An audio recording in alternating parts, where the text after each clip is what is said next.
suis le docteur Raphaël Mailleux, je suis infectiologue au CHU d'Angers et j'exerce notamment au Centre de vaccination internationale.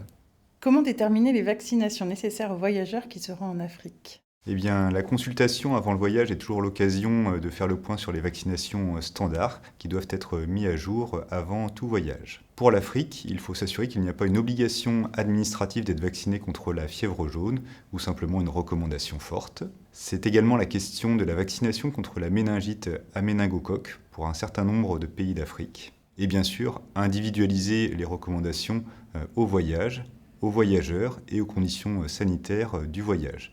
Va se poser la question de la vaccination par exemple contre l'hépatite A, contre la typhoïde, la rage et exceptionnellement contre d'autres maladies.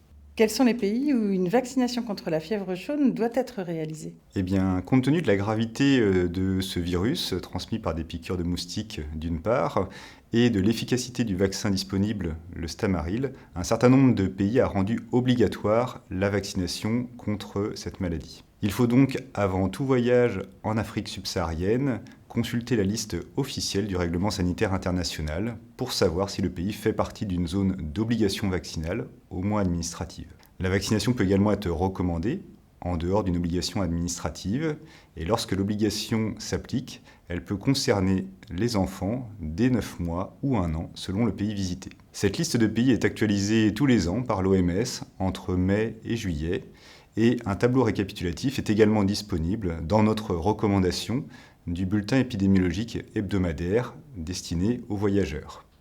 Il faut savoir qu'il s'agit d'un vaccin vivant atténué qui partage donc les mêmes contre-indications que les autres vaccins de ce type. Maintenant, on sait que la vaccination est valable à vie pour l'immense majorité des voyageurs. Il existe de petites exceptions, notamment pour les voyageurs qui ont été vaccinés tôt dans l'enfance, en pratique avant 2 ans.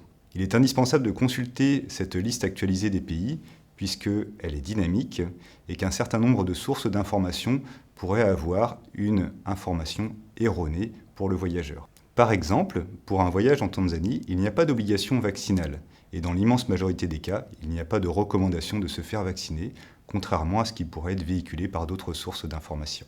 Quel voyageur doit être vacciné contre la méningite? Eh bien, pour un certain nombre de voyages en Afrique subsaharienne, il faut se poser la question de la vaccination contre les infections invasives à méningocoque.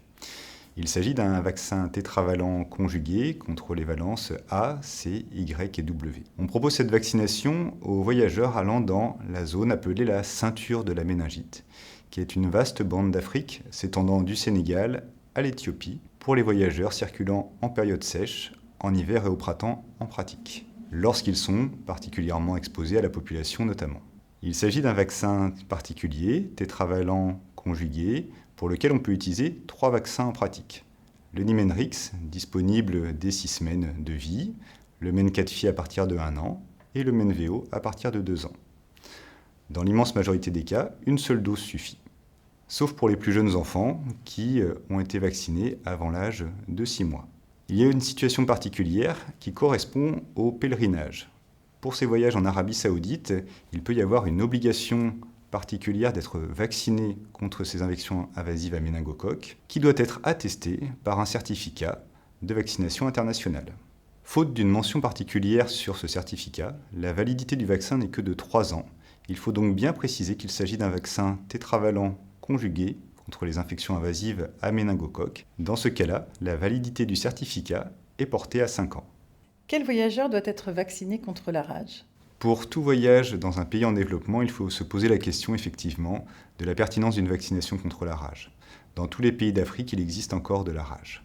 La vaccination repose sur un schéma à 3 doses, réalisé à J0, J7 et J21 ou J28. À noter que pour un départ rapide, il existe un schéma accéléré disponible pour le vaccin Rabipur à J0, J3 et J7. Cette vaccination ne dispense cependant pas complètement d'un traitement post-exposition qui reste indispensable en cas de morsure. En effet, toute morsure par un animal en Afrique, qu'il s'agisse d'un chien, d'un chat, d'un carnivore sauvage, d'un singe, doit se faire poser la question d'une éventuelle transmission de la rage. La vaccination pré-exposition simplifiera énormément pour le voyageur la conduite à tenir en cas de morsure.